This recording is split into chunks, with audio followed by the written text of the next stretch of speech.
How to change FPL team name. Hey guys, welcome back to our YouTube channel. Without any further delay, let us get started.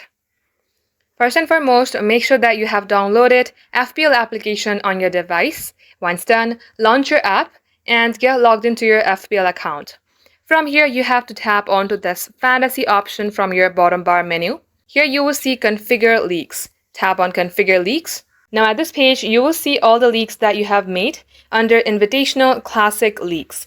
Tap onto the settings icon of the team that you would like to change the name of. And tap on Administer. In here, you can remove this name and type in whatever that you would like. Once done, tap on Update League. And just like so, this is how you can change the team name. Thanks for watching the video till the very end. If you would like to see more videos on this topic, then do comment down below and we will catch you up in our next upload.